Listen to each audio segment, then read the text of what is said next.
God of War Nintendo Labo Frostpunk. Les 10 meilleurs jeux vidéo du mois.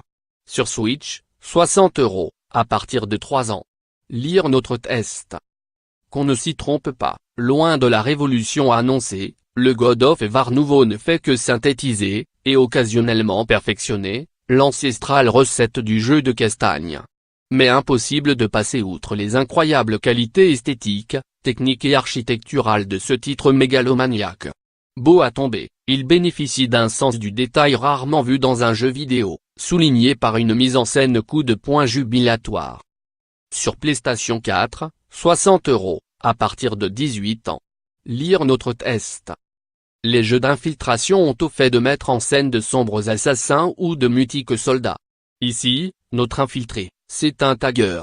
À Paris dans les années 1960, ou à Berlin dans les années 1980, il doit parvenir jusqu'à un mur, y laisser sa signature, avant de sortir dans la zone sans se faire attraper par la police. Un jeu de réflexion davantage que d'adresse, on joue au tour par tour, comme dans Hitman Go, qui se double en plus, production art oblige, d'une surcouche pédagogique remarquablement peu envahissante. Réjouissant. Sur PC, iOS et Android, 4,50 €, à partir de 4 ans. Notre jeu du mois entre survie et simulation d'urbanisme à la SimCity, Frostpunk propose de prendre la destinée d'un petit groupe d'Anglais du 19e siècle plongé dans un hiver perpétuel.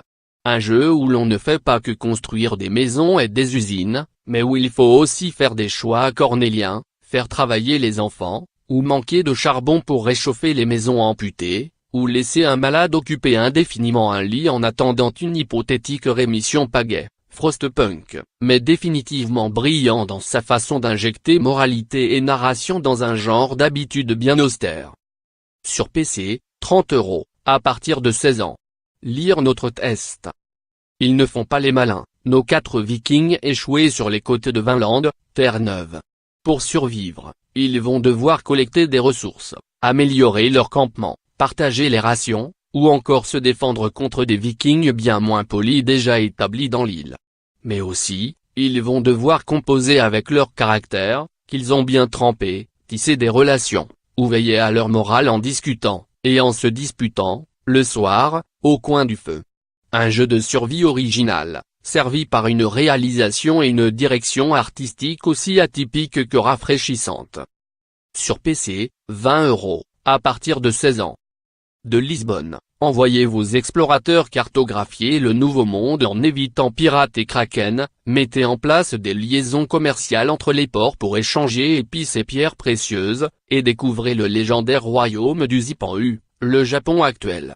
Sorte de civilisation allégée, centrée sur la découverte de la carte du monde, Neo Atlas 1469 souffre d'une direction artistique palichonne et de dialogues envahissants. Mais une fois nos aventuriers partis en mer, il devient très dur d'en décrocher. Sur PC et Switch, 43 €, à partir de 7 ans. Texte en anglais. Sorte de Zelda de poche, Mini est une quête où la progression est rythmée par la recherche d'objets, les traditionnelles bougies, épées et autres clés indissociables du genre. L'astuce: le héros s'endort toutes les 60 secondes et se réveille dans sa maison. Il ne perd certes pas les objets qu'il a trouvés, mais tout le reste est à refaire, alors on planifie mentalement son parcours, on optimise, et on tente de trouver le moyen de boucler cette quête minuscule dans le temps imparti. Malin comme tout. Sur PC, PlayStation 4 et Xbox One, 10 €. Svorov Ditto reprend, lui aussi, les grandes lignes d'un Zelda, mais période Super Nintendo. Comme Link, le héros de Ditto revient d'ailleurs tous les 100 ans affronter une nouvelle menace. Chaque mort, mais aussi chaque victoire, est donc l'occasion de recommencer le jeu et de redécouvrir le royaume, qui aura entre-temps évolué en fonction de nos actions et, il faut le dire, d'un certain nombre de critères aléatoires. C'est ce côté hasardeux qui le rend forcément moins prenant et moins malin qu'un Zelda, mais soyons francs, comment résister à ces adorables graphismes? Sur PC et PlayStation 4, 20 €, à partir de 7 ans. Sans lui, les chevaliers n'oxyraient nul dragon, les mages ne banniraient nul démon, les voleuses ne détrousseraient nul troll. Lui, c'est le soigneur, cette classe de personnages dont aucun jeu n'avait osé faire sa star. Il Orchestre est un titre parodique, humoristique, Il multiplie avec plus ou moins de succès les blagues, jouant sur les clichés du genre, mais c'est un vrai jeu, qui propose de protéger les héros, les vrais.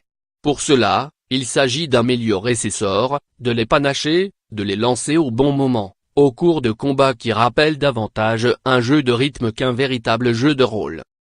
Sur PC, 15 €. S'il y a bien un jeu rétro que l'on n'imaginait pas servir de référence à un jeu solo en 2018, c'est bien Bomberman.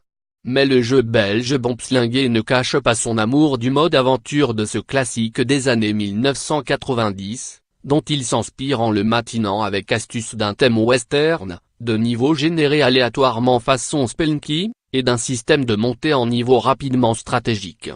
Le résultat, c'est un univers délicieusement décalé, des parties renouvelées, et surtout un challenge très pimenté. Et l'inévitable mode bataille royale particulièrement anarchique et de mise pour s'exploser entre amis. Sur PC et Switch, 15 €, à partir de 3 ans.